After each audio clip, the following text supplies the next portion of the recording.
महात्मा बुद्ध के समय की बात है।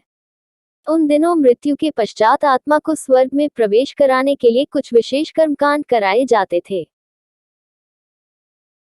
होता यह था कि एक घड़े में कुछ छोटे छोटे पत्थर डाल दिए जाते और पूजा हवन इत्यादि करने के बाद उस पर किसी धातु से चोट की जाती। अगर घड़ा फूट जाता और पत्थर निकल जाते तो उसे इस बात का संकेत समझा जाता कि आत्मा अपने पाप से मुक्त हो गई है और उसे स्वर्ग में स्थान मिल गया है। चूंकि घड़ा मिट्टी का होता था इसलिए इस प्रक्रिया में हमेशा ही घड़ा फूट जाता और आत्मा स्वर्ग को प्राप्त हो जाती, और ऐसा कराने के बदले में पंडित खूब दान दक्षिणा लेते।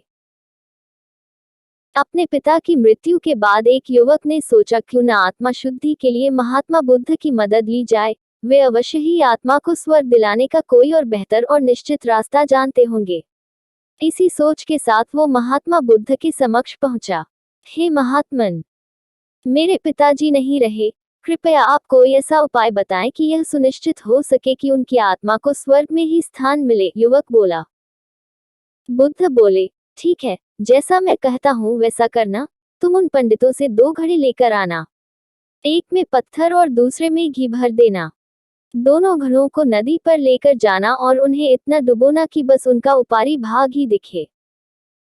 उसके बाद पंडितों ने जो मंत्र तुम्हें सिखाए हैं उन्हें जोर जोर से बोलना और अंत में धातु से बनी हथौड़ी से उन पर नीचे से चोट करना।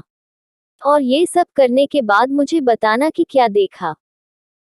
युवक बहुत खुश था। उसे लगा कि बुद्ध द्वारा बताई गई इस प्रक्रिया से निश्चित ही उसके पिता के सब पाप काट जाएंगे और उनकी आत्मा को स्वर्ग की प्राप्ति होगी।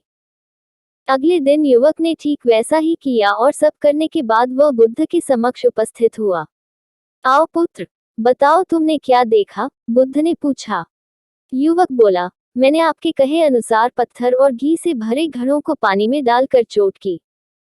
जैसे ही मैंने पत्थर वाले घड़े पर प्रहार किया घड़ा टूट गया और पत्थर पानी में डूब गए। उसके बाद मैंने घी वाले घड़े पर वार किया, वह घड़ा भी तत्काल फूट गया और घी नदी के बहाव की दिशा में बहने लगा। बुद्ध बोले, ठीक है, अब जाओ और उन पंडितों से कहो कि कोई ऐसी पूजा, यज्ञ इत्यादि करे कि वे पत्थर पानी के ऊपर तैरने लगे और घी नदी की सतह पर जाकर बैठ जाए। युवक हैरान होते हुए बोला, आप कैसी बात करते हैं? पंडित चाहे कितनी भी पूजा करे ले पत्थर कभी पानी पे नहीं तैर सकता और घी कभी नदी की सतह पर जाकर नहीं बैठ सकता। बुद्ध बोले, बिल्कुल सही, और ठीक ऐसा ही तुम्हारे पिताजी के साथ है। उन्होंने अपने जीवन में जो भी अच्छे कर्म किए हैं वो उन्हें स्वर्ग की तरफ उठाएंगे और जो भी बुरे कर्म किए हैं वे उन्हें नरक की ओर खींचेंगे। और तुम चाहे जितनी भी पूजा करा लो, कर्म कांड करा लो, तुम उनके कर्मफल को रत्ती भर भी नहीं बदल सकते। युवक बुद्ध की बात समझ चुका था कि मृत्यु के पश्चात स्वर्ग जाने का सिर्फ एक ही मार्ग है और वो है जीवित रहते हुए अच्छे कर्म करना।